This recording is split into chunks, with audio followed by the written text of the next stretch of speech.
दोस्तों, कहानी शुरू करने से पहले कमेंट में नमो बुद्धाय लिखकर वीडियो को लाइक और सब्सक्राइब जरूर करें। तो चलिए शुरू करते हैं इस कहानी को।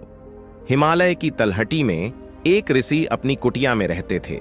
वे पुराने भारतीय आयुर्वेद और योग के विशेषज्ञ थे। लोग दूर दूर से अपना इलाज कराने आते थे। ऋषि आयुर्वेदिक पद्धति और योग से बीमारियों का इलाज करते थे और अधिकांश रोगियों के रोगों को जड़ से खत्म कर देता है। ऐसे ही एक दिन ऋषि के आश्रम में एक व्यक्ति आता है और कहता है कि मुनिवर, मैं पास के गांव का जमींदार हूं। मेरा काम ऐसा है कि मुझे दिन में ज्यादातर समय बैठे रहना पड़ता है। अधिक शारीरिक श्रम न करने के कारण मेरा मोटापा बहुत बढ़ गया है और तरह तरह की बीमारियों ने मेरे शरीर में घर बना लिया है। मेरे पास घर पर खाने के लिए बहुत स्वादिष्ट खाना होता है, लेकिन मैं उसे खा नहीं पाता।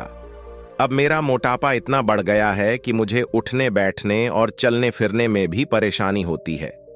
इसलिए क्या आप मुझे कोई ऐसा तरीका बता सकते हैं जिससे बिना मेहनत किए भी मैं अपने शरीर को स्वस्थ रख सकूं और इन सभी बीमारियों से छुटकारा पा सकूं?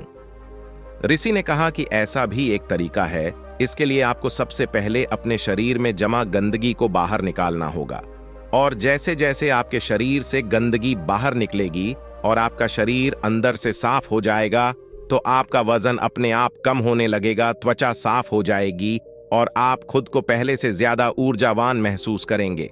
सबसे पहले आप यह समझ लीजिए कि जब हम कुछ खाते हैं तो जब वह हमारे शरीर के अंदर जाता है तो उसका क्या होता है। सबसे पहले भोजन हमारे पेट में जाता है, जहां वह टूट जाता है। फिर हमारी छोटी आंत में जाता है, जहां से हमारा शरीर भोजन के आवश्यक तत्वों को अवशोषित करता है। फिर बड़ी आंत के माध्यम से यह शरीर से मल के रूप में बाहर निकल जाता है। लेकिन क्या हर प्रकार के भोजन को चक्र पूरा करने में समान समय लग सकता है? किसी भी फल को लगभग 3 घंटे लगते हैं।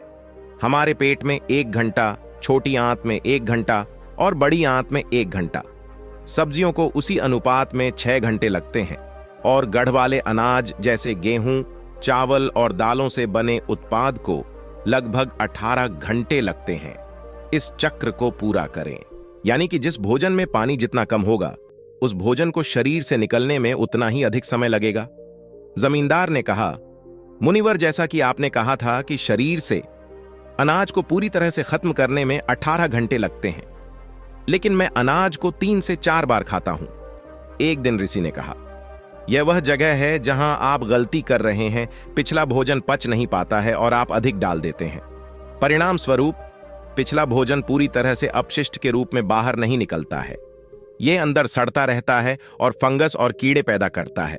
साधु ने जमींदार की ओर देखा और कहा कि तुमने लोगों के पेट में कीड़े होने के बारे में सुना होगा कि वे कीड़े कहां से आते हैं। वे कीड़े इस आधे पचे और सड़े हुए भोजन से पैदा होते हैं जो हमारी आंतों में चिपक जाते हैं।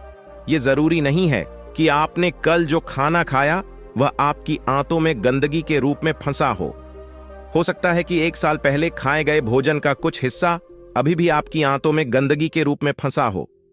ऐसा कुछ भी जो हमें सीधे प्रकृति से नहीं मिल सकता। इसे पचाना और बाहर निकालना शरीर के लिए बहुत मुश्किल होता है, और फिर ऐसा भोजन हमारी आंतों में चिपक जाता है और एक मोटी परत बना लेता है।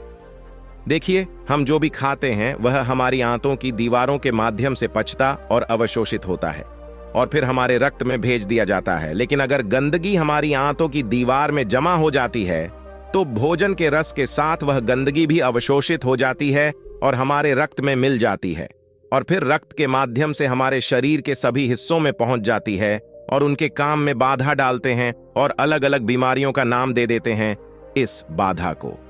अगर यह गंदगी हमारी त्वचा की परतों के बीच जमा हो जाए तो हम कहते हैं कि यह मुंहासे या त्वचा रोग है।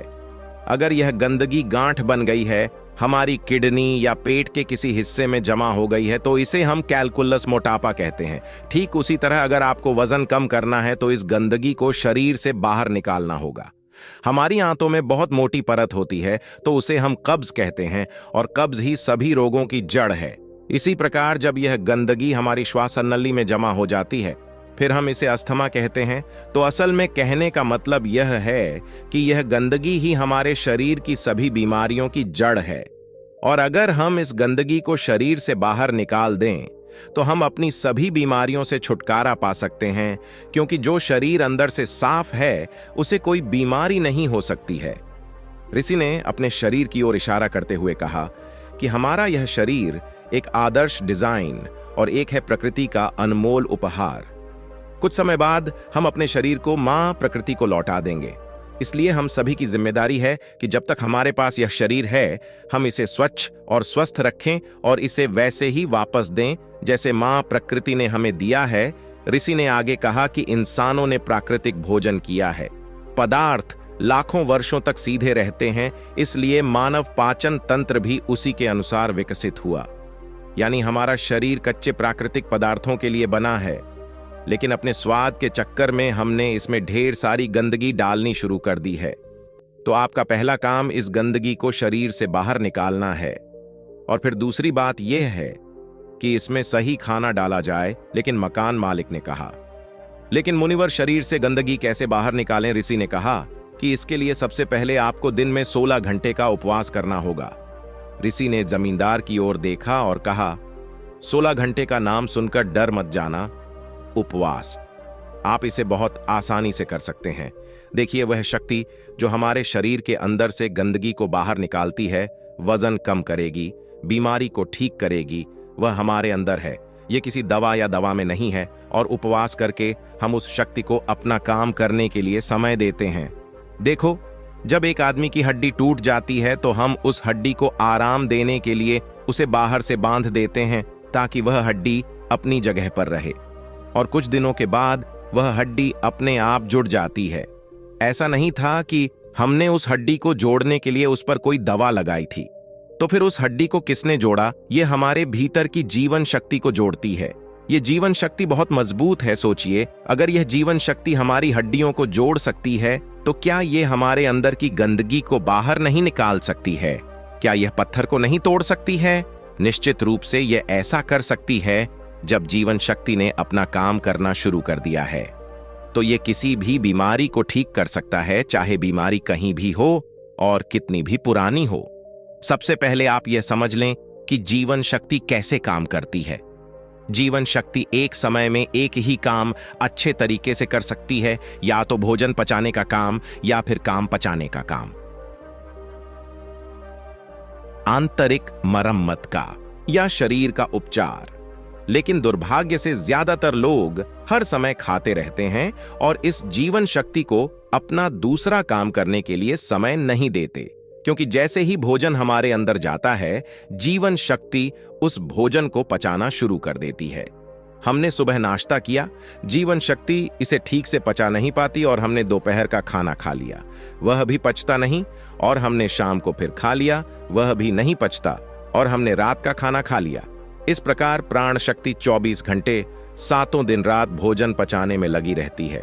उसे कभी भी शरीर की बीमारियों को ठीक करने और शरीर में जमी गंदगी को बाहर निकालने का मौका नहीं मिलना चाहिए। इसलिए यदि हम चाहते हैं कि जीवन शक्ति हमारे शरीर पर अपना कार्य करे, तो हमें उसे प्रतिदिन कुछ समय के लिए भोजन पचाने के कार्य से मुक्त रखना होगा, और हम 16 घंटे का उपवास करके ऐसा कर सकते हैं। अगर आप रात का खाना 8 बजे खाते हैं तो कोशिश करें कि 12 बजे तक कुछ भी न खाएं। यदि आप 12 बजे तक भूखे नहीं रह सकते हैं तो आप अपने सुबह के नाश्ते में थोड़ा सा जूस या नारियल पानी ले सकते हैं। यदि आपका काम ऐसा है कि आपको 12 बजे से पहले खाना खाना है, तो आप जल्दी से डिनर कर सकते हैं, जैसे कि शाम को 6 बजे। फिर आप अपना खाना सुबह 10 बजे के बाद खा सकते हैं। आपने सुना होगा कि हमारे पूर्वज सूरज डूबने से पहले अपना डिनर कर लेते थे। वैसे वे ऐसा इसलिए करते थे ताकि भोजन पचाने के बाद जीवन शक्ति को शरीर को स्वस्थ करने के लिए भी कुछ समय मिल सके।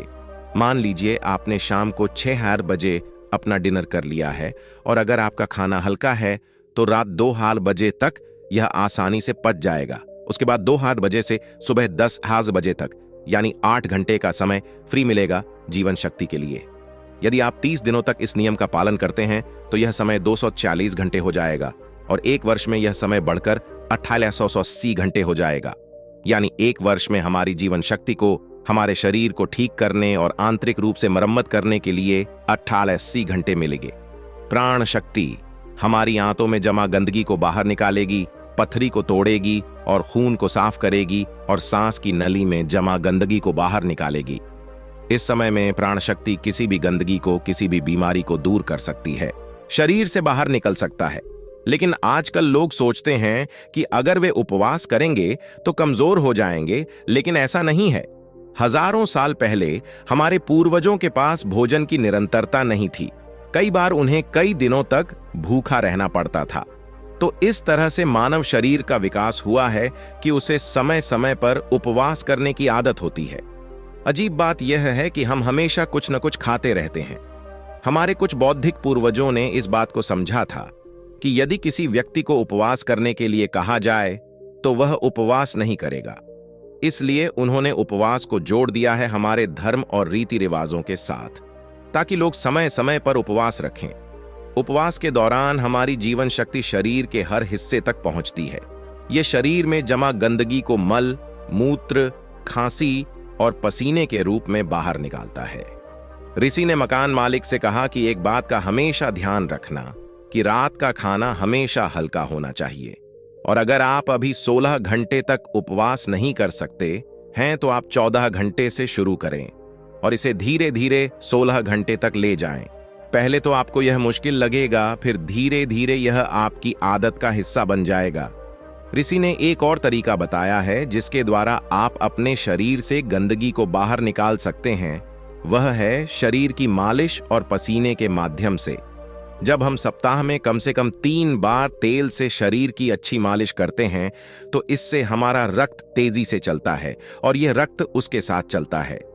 नसों में जमा अपशिष्ट को गुर्दे तक ले जाता है, जहां से इस अपशिष्ट को हटा दिया जाता है पेशाब के जरिए शरीर से बाहर। इसी तरह जब कोई व्यक्ति कड़ी मेहनत करता है तो उसके शरीर में जमा गंदगी और चर्बी पसीने के रूप में बाहर निकलती है। ऋषि ने आगे कहा कि स्वस्थ रहने के लिए शरीर से गंदगी निकालने के लिए सही आहार लेना जरूरी है। अब मैं आपको भोजन के 3 नियमों के बारे में बताने जा रहा हूं। पहला नियम, अपने आहार में 40 से 50% सजीव भोजन शामिल करें, चाहे वह फल हो, हरी सब्जियां हों, सूखे मेवे हों या अंकुरित अनाज हों। कुल मिलाकर इसे पकाया नहीं जाना चाहिए। ज्यादातर लोग मृत भोजन खाते हैं और फिर स्वस्थ रहने की उम्मीद करते हैं। मृत भोजन खाने का मतलब है कि हम किसी मृत चीज से जीवन निकाल रहे हैं, इसलिए इसमें कुछ लगेगा। हमारे शरीर से ऊर्जा निकलती है तो यह हमें ऊर्जा देती है। भोजन को पचाने के लिए आवश्यक सभी पाचक रस न केवल शरीर में पाए जाते हैं बल्कि उस भोजन में भी पाए जाते हैं। लेकिन जब हम उस भोजन को पकाते हैं तो उसमें से बहुत से पाचक रस नष्ट हो जाते हैं, और जब हम बिना पाचक रसों के खाना खाते हैं तो हमारे शरीर को उन सभी पाचक रसों को दोबारा बनाना पड़ता है जो नष्ट हो गए हैं। लेकिन किसी व्यक्ति का पाचन तंत्र कितना भी अच्छा क्यों ना हो, वह उन सभी पाचक रसों को दोबारा नहीं बना सकता जो नष्ट हो गए हैं। इन्हें कुछ हद तक बनाएं। दूसरा नियम, शुद्ध शाकाहारी भोजन खाएं, यानी जो भोजन पेड़ों से मिलता है, जानवरों से नहीं। मांस, मछली, अंडा न खाएं। प्रकृति ने हमारे शरीर को जानवरों को खाने के लिए नहीं बनाया है। तीसरा नियम है बासी भोजन या लंबे समय तक रखा हुआ भोजन नहीं करना चाहिए। 17वें अध्याय के 10वें श्लोक में भगवान श्री कृष्ण कहते हैं कि जो भोजन पकाया जाता है उसे पकाने के 3 घंटे के भीतर ही खा लेना चाहिए, क्योंकि 3 घंटे के बाद वह भोजन तामसिक हो जाता है और उसमें से जीवन समाप्त होने लगता है। इसीलिए भारतीय यौगिक संस्कृति में पका हुआ भोजन किया जाता है। 3 घंटे से ज्यादा रखा तो खाया नहीं। हमारे पूर्वजों ने भी इसी नियम का पालन किया था, इसलिए खाना सीधे चूल्हे से उनकी थाली में आ जाता था। लेकिन आजकल ज्यादातर लोग सुबह का खाना शाम को खाते हैं और रात का बचा हुआ खाना सुबह खाते हैं और कई बीमारियों को निमंत्रण देते हैं। ऋषि ने जमींदार के चेहरे की ओर देखा और कहा कि यदि तुम नियमों का पालन करोगे तो तुम्हारी बीमारी भी ठीक हो जाएगी और तुम भी ठीक हो जाओगे। स्वस्थ रहें और कभी बीमार न पड़े। तो दोस्तों, उम्मीद करता हूं आपको इस कहानी से एक अच्छी सीख मिली होगी। यह कहानी आपको कैसी लगी हमें कमेंट बॉक्स में कमेंट करके जरूर बताएं और साथ ही इस कहानी को अपने दोस्तों के साथ जरूर शेयर करें ताकि उन्हें भी इस कहानी से कुछ सीखने को मिल सके। धन्यवाद।